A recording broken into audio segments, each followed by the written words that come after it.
Olá pessoal, tudo bom?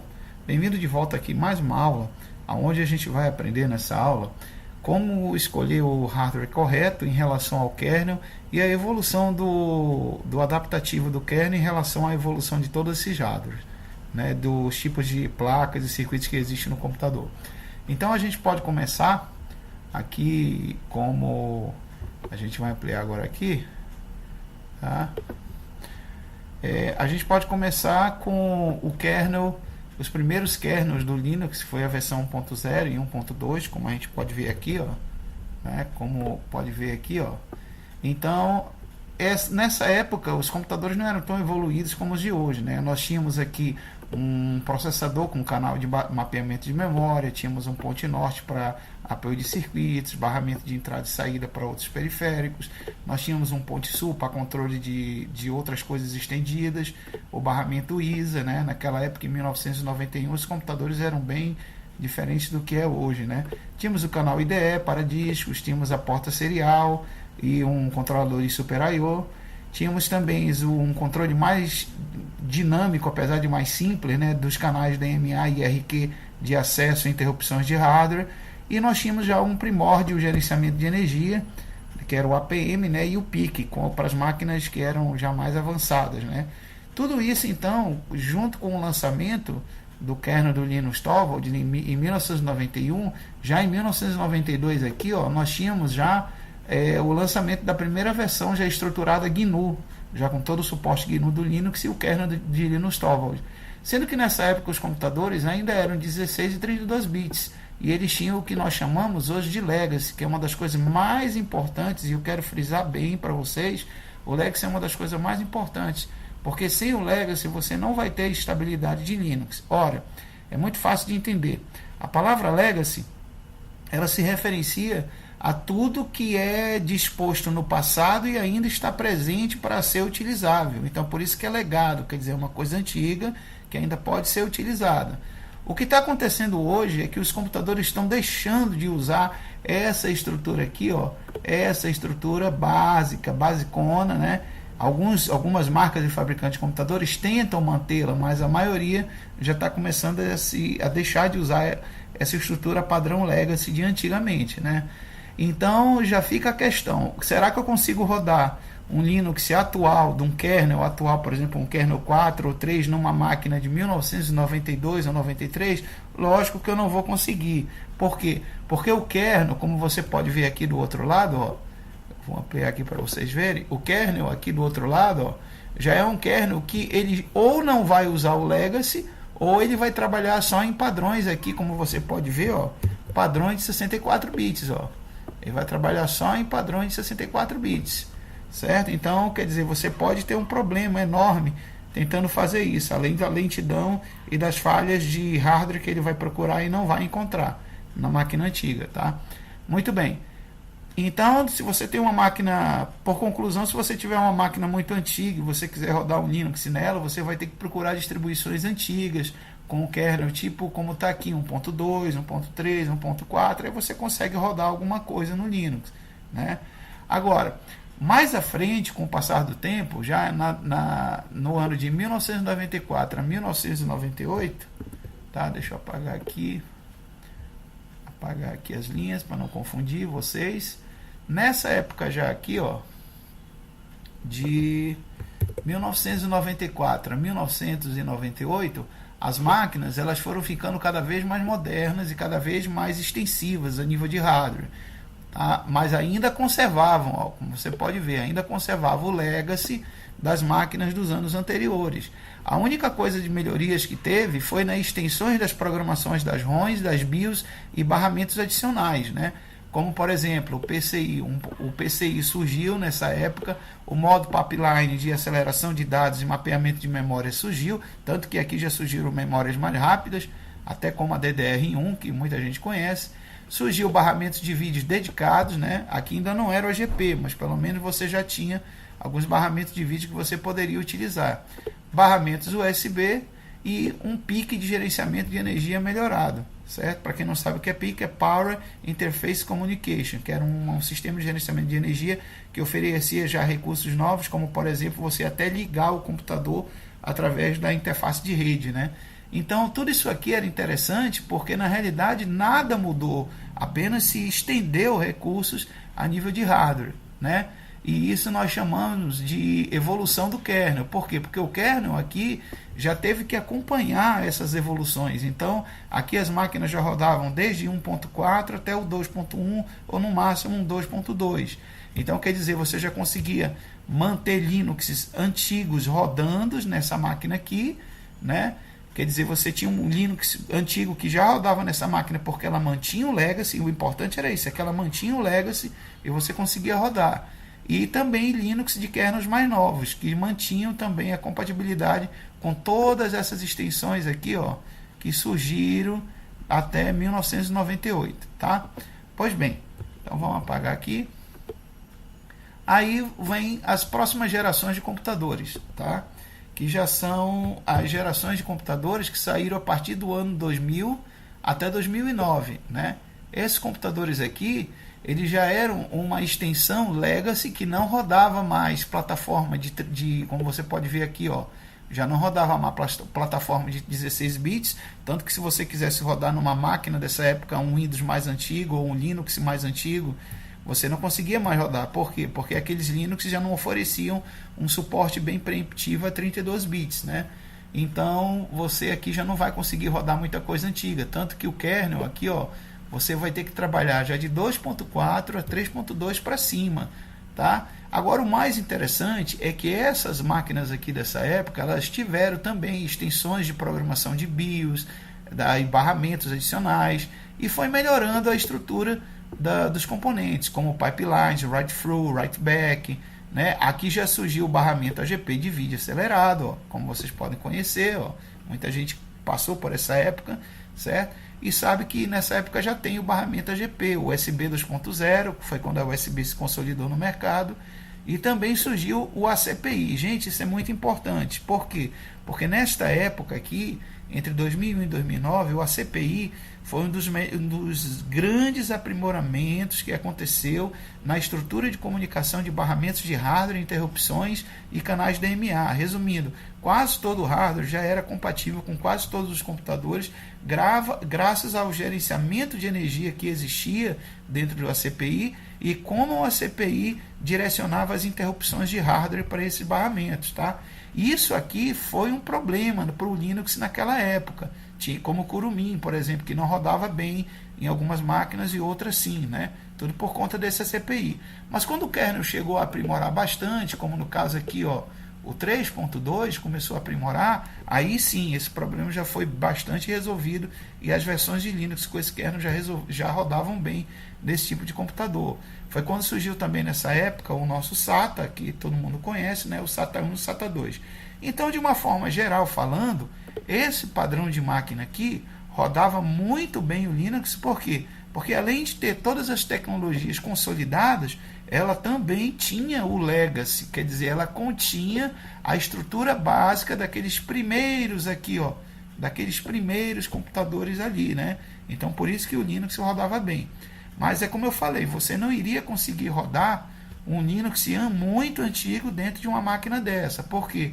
Porque as tecnologias vão mudando e vai ficando diferente para o que o Linux antigo tinha.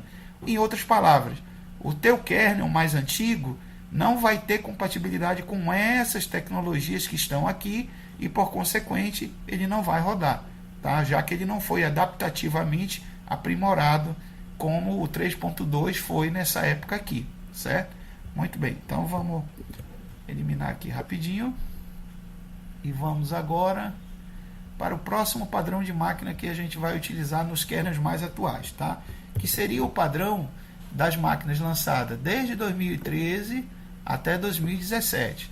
Essas máquinas aqui, elas começaram a ter um problema. Muita gente aí que trabalha na área técnica já começou a ter problema com essas máquinas na questão de por que algumas distribuições Linux dão tanto problemas, mesmo sendo distribuições atuais, revisadas, dão tanto problemas nesse tipo de computador. Bom, tudo se resume a essa pequena frase aqui, ó.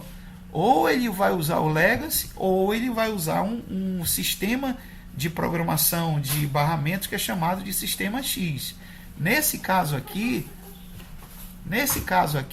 o que é que acontece? As extensões legacy, elas vão se sobrepor as extensões X vão se sobrepor às extensões legacy, ou melhor, a gente não vai ter mais aquela compatibilidade que foi herdada por toda essa galera aqui, né? Que foi herdada. Então a gente não vai ter mais isso. Então, o conselho que eu dou é que você, quando comprar um computador, você verifique na BIOS do computador se ele tem essa opção de legacy ou não tem. Porque se ele não tiver, tu vai ter problemas com o Linux. Por quê? Porque nas que não tem legacy, as extensões legacy vão ser substituídas pelo padrão de programação de memória, que é chamado de UEFI. Muita gente acha que o UEFI se relaciona só a questão de partição e modo de sistema, mas não é. O UEFI ele vai se mexer desde a parte de gerenciamento de energia, desde a parte de mapeamento de memória e desde a parte de como o processador vai interagir com os outros barramentos. Ou melhor, ele ignora tudo que foi criado antes na história da tecnologia a favor de um sistema mais novo. Esse foi o pulo do gato que a Microsoft fez para atrapalhar todo mundo que usa Linux aí, né, gente? Então, o que acontece? Nesse caso dessas máquinas, o que é que vai ter de diferente no barramento?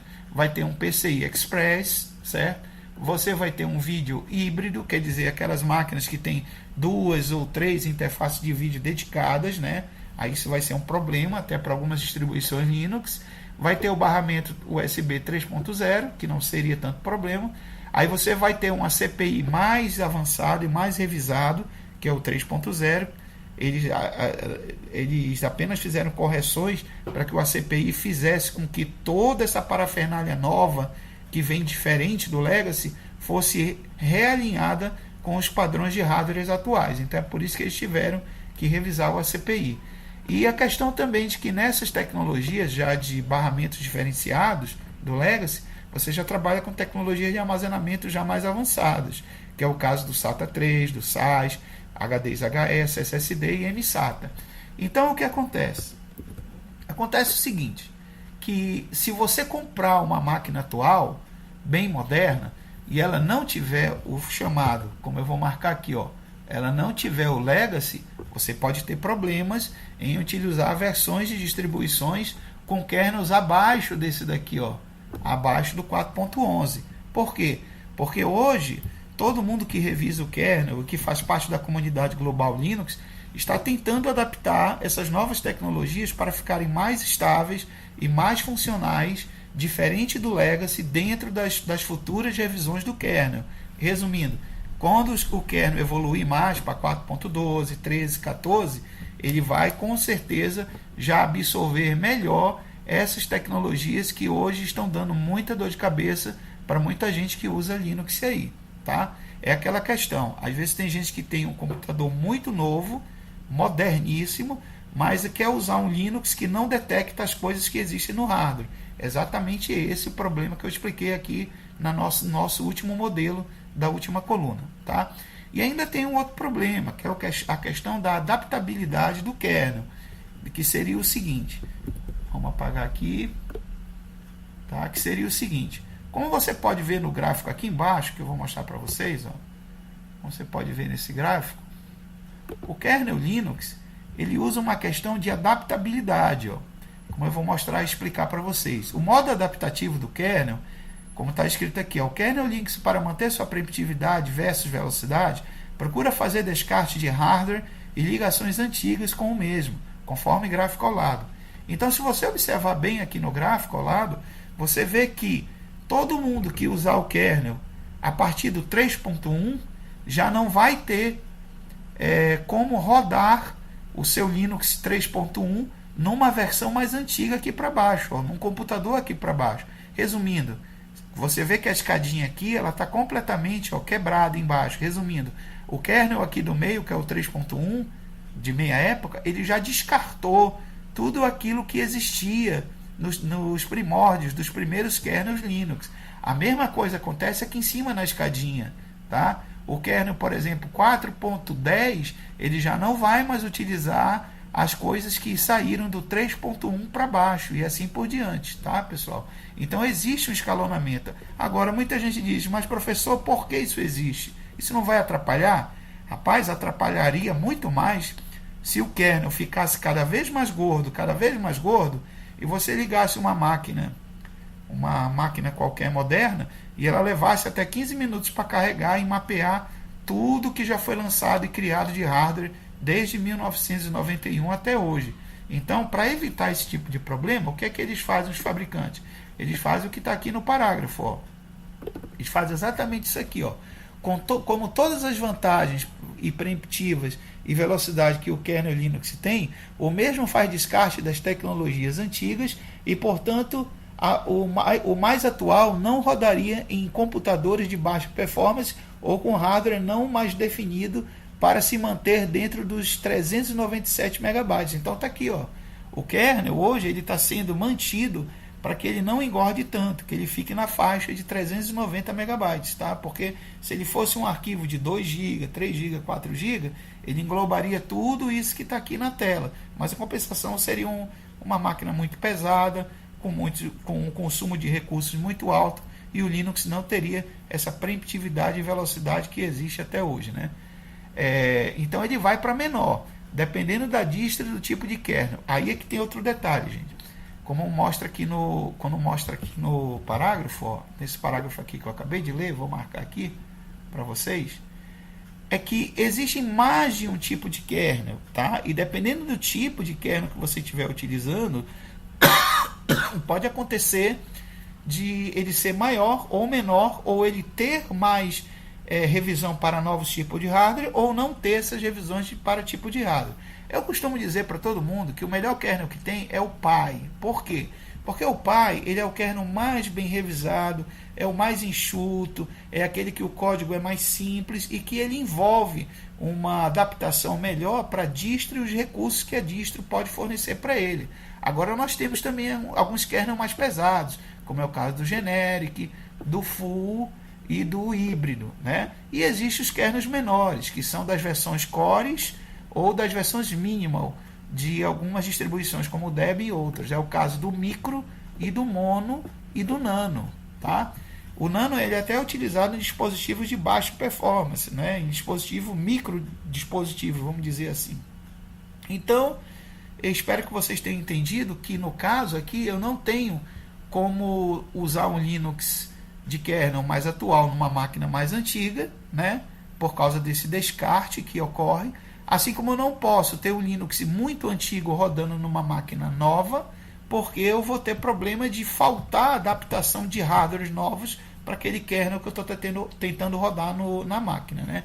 E lembrar também que esse nosso último caso aqui é o maior problema que nós estamos enfrentando hoje, tá? A dica máxima é o que eu acabei de falar minutos atrás. Quando você comprar o computador, verifique se tem legacy, tá? Você pode verificar isso na BIOS. Se não tiver legacy, vai ser problemático para você, meu amigo, se você não estiver utilizando um kernel 4.11 ou acima do 4.11, tá? Então eu espero que eu tenha elucidado aí a vocês essa questão de por que o kernel não se entende com algumas evoluções de hardware, né? E dessa é a nossa quarta e última aula nessa questão de busca do hardware perfeito aí para o Linux. As próximas aulas nós vamos criar uma série para mostrar os erros mais comuns que acontecem para os usuários que estão começando a usar Linux, ok? Então, até mais, pessoal, e um abração aí do Panda para vocês. Tchau!